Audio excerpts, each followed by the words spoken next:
निर्माण के दौरान लोहे का जाल मजदूरों पर गिर गया। हादसे में 2 मजदूर घायल हुए हैं। हादसा रतलाम जिले के जावरा और उपले के बीच हुआ है, जहां पुलिया निर्माण का कार्य किया जा रहा है।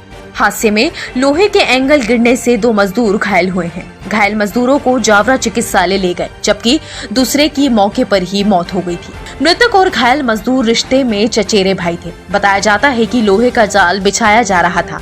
इसी दौरान जाल मजदूरों पर गिरने से हादसा हो गया, जिससे अफरा तफरी मच गई। मौके पर समय पर पुलिस और अधिकारी नहीं पहुंच सके थे। जानकारी के अनुसार जावरा से करीब 8 किलोमीटर दूर ग्राम उपलई में परबोतना भूतेड़ा 2 लेन सड़क का काम चल रहा है। ग्राम उपलई में मंदिर के समीप इसी मार्ग पर पुलिया निर्माण किया जा रहा है। दोपहर करीब 11 बजे पुलिया निर्माण के लिए लोहे के सरियों को खड़ा किया जा रहा था कि अचानक सरियों का जाल नीचे जा गिरा और 2 श्रमिक इसके नीचे दब गए। से केरवासा तक रोड बन रहा है। यहाँ ग्राम उपले में पुलिया का काम चल रहा है। पुलिया में मजदूर काम करते समय जो जाल बना रहे थे नीचे, वो जाल गिर गया उनके ऊपर, जिससे 2 लोग घायल हुए थे, जिनको हॉस्पिटल पहुंचाया था, जिसमें से नारायण जो है वो घायल हुआ है। गणेश की मृत्यु हो चुकी है। अभी प्राथमिक अपने जांच शुरू की है। अब जो भी जांच में आएगा उसके हिसाब से वैधानिक कार्रवाई की जाएगी।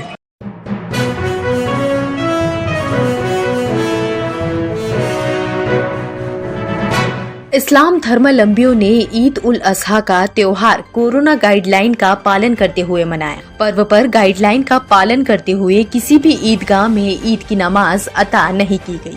भीड़ को रोकने के लिए मस्जिदों में कम संख्या में पहुंचे समाजजनों ने नमाज अता कर रस्मों का निर्वहन किया। समाजजनों ने घर पर ही नमाज अता कर परंपराओं का निर्वहन किया और एक दूसरे को ईद उल अजहा की गले मिलकर मुबारकबाद दी।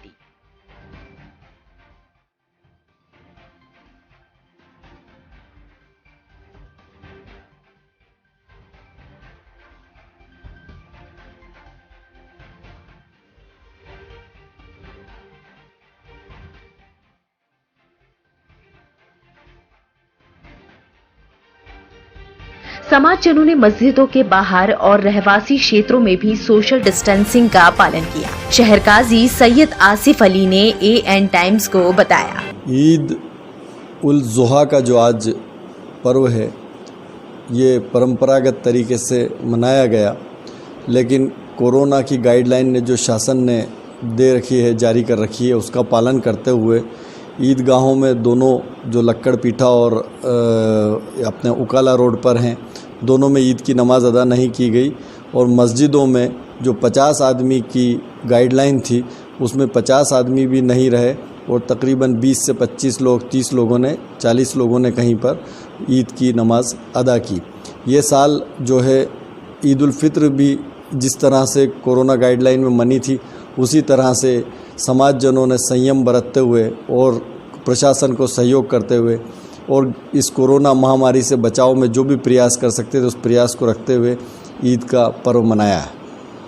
मैं सभी समाजजनों को और शहरवासियों को इस बात की बधाई देता हूं कि उन्होंने इस ईद को अपने ढंग से मनाया और प्रशासन का पूरा सहयोग किया। और मुझे उम्मीद है कि आगे भी समाजजन और शहर के लोग किसी भी तरह की महामारी से बचने के लिए प्रशासन को अपना पूरा सहयोग देते रहेंगे।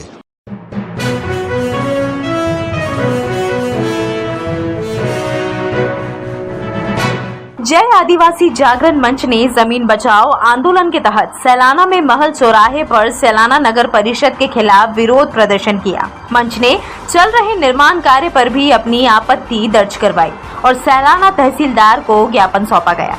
जमीन बचाओ आंदोलन संस्थापक कमलेश्वर डोडियार के आह्वान पर सुबह सैलाना पैलेस में बांसवाड़ा रोड पर मजदूरों और हाट बाजार करने वाले लोग बड़के पेड़ के नीचे कुछ पल आराम करने बैठते हैं, जिसे अभी तोड़ा जा रहा है, जो लोकहित और पर्यावरण की दृष्टि से घातक है। आदिवासी समाज ने किए जा रहे निर्माण कार्य को तत्काल रोकने की मांग की। इस मौके पर विक्रम चारेल, केशुराम निनामा, दिनेश मकवाना, शुभम राणा, ईश्वर चरपोटा, बापू चरपोटा, राहुल पारगी, रमेश खराड़ी सहित कार्यकर्ता मौजूद थे।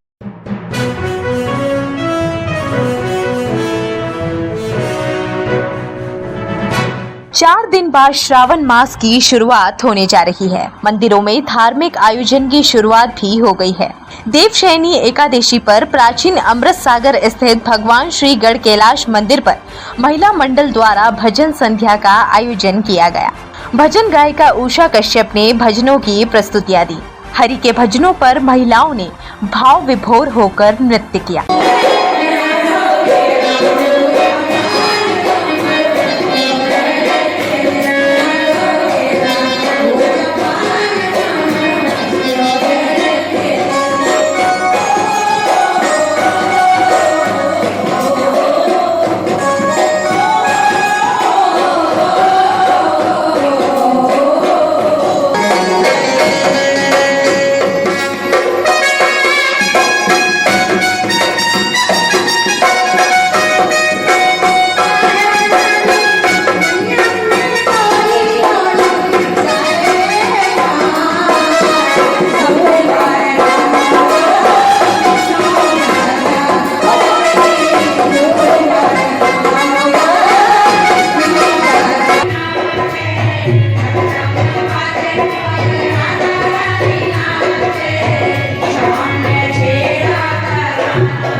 मामूली सी शुरू हुई बारिश ने शहर की सड़कों की पोल खोलकर रख दी है।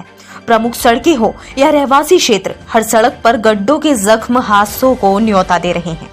ये है त्रिवेणी स्थित मुक्तिधाम वाली सड़क, जहां बड़े बड़े गड्ढों से अनेकों लोग घायल हो चुके हैं। इतना ही नहीं, इन गड्ढों ने कुछ लोगों की जान भी ले ली है। क्षेत्र के गड्ढों की समस्या कोई नई नहीं है। अनेकों बार उक्त समस्या प्रशासन के पास पहुंच चुकी है। बावजूद इसके निगम लोक निर्माण विभाग के स्वामित्व वाली सड़क बताकर पल्ला झाड़ रहा है, जिसका खामियाजा जनता ही भुगत रही है। क्षेत्रीय रहवासियों ने जर्जर सड़क और गड्ढों की समस्या की शिकायत सीएम हेल्पलाइन पर भी की, लेकिन अब तक नतीजा सिफर ही रहा है, जो तेज बारिश में बड़े हादसों का कारण बन सकती है। क्षेत्रीय रहवासियों ने बताया। तो कब से गड्ढा देखा 4 बार ऊपर हो गया, दे बनी नहीं हो रहा है। हाँ, किसने करा था? कैसे हुआ था? दे पानी दे नरेंद्र वाले आते वहाँ पे छद्दा बोलते थे, पे हो जाता पानी के। ऐसा? हाँ, किस कारण से हो रहा है? दे रोल से कारण दे पूरा पाइप डले के तो छद्दे भूलते नहीं जाते। दे सिवल लाइन जल्दी की तो दे समथन लोग कराता है, दे मुक्तिधाम वाले जाते। अजय अग्रवाल। अजय जी बताइए, जो गड्ढा हो रहा है या कुछ कोई ऐसा एक्सीडेंट वगैरह हुई या दुर्घटना हुई या कब से गड्ढा? ये कई महीनों से ऐसा ही पड़ा हुआ, जब से सीवर सेज का लाइन चला तब से खराब है और पिछले 20 सालों से रोड का कोई निर्माण नहीं हुआ। नगर निगम अधिकारियों के पास जाते हैं, सीएम हेल्पलाइन में कंप्लेन भी करी है पर कोई निराकरण नहीं हुआ। नगर निगम के अधिकारी के यहाँ आवेदन भी दिया हमने, वो PWT की रोड बोलकर इसका अभी तक पेच वर्क भी नहीं हुआ, बोले ये हमारे हिस्से में नहीं आती है। और आए दिन यहाँ गड्ढे होते रहते हैं, पास में 2-3 मौतें भी हो चुकी हैं यहाँ, जो हमारे पड़ोस में ही रहते हैं, इसी रोड की वजह से। भारी वाहनों का आवाजाही इतना तेज़ है, बड़े बड़े डंपर, सीमेंट के बड़े बड़े ट्राले यहाँ से गुजरते हैं और बड़ी ही सकड़ा रोड आप देख सकते हैं। मैं सुनवाई वगैरह हुई? कहीं सुनवाई नहीं होती है।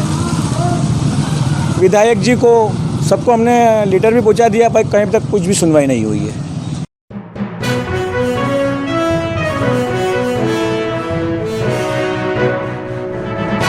अशोकनगर क्षेत्र में एक दुकान में रखी घरेलू गैस की टंकी में आग लग गई। हादसे के समय दुकान मालिक वहीं होने से कोई जनहानि नहीं हो सकी और कोई सामान भी नहीं जल सका। मौके पर पहुंचे फायर ब्रिगेड ने आग बुझा दी। सूचना मिलते ही पुलिस भी मौके पर पहुंची। पुलिस ने बताया, तो घर में उपयोग का काम कर रहे थे, ऑटोमेटिक उसके जो आग लग गई है और नगर पालिका टीम और यहाँ मौजूद सभी लोग हम पॉइंट वाले थे और गैस की टंकी को बुझवा दी है और ऐसी कोई खास बात नहीं, कहीं कोई जनहानि नहीं, कुछ भी नहीं हुई है। अचानक लग गई है किसी चीज़ के लिए गैस की टंकी है तो इस चीज़ के लिए अपन कुछ नहीं कह सकते हैं कि क्यों लगी क्या है, पर चालू गैस पे एकदम गैस की टंकी में लग गई है और कोई जान जानी नहीं हुई। तत्काल गैस की टंकी बुझवा दी गई है और बाकी सब ठीक ठाक है।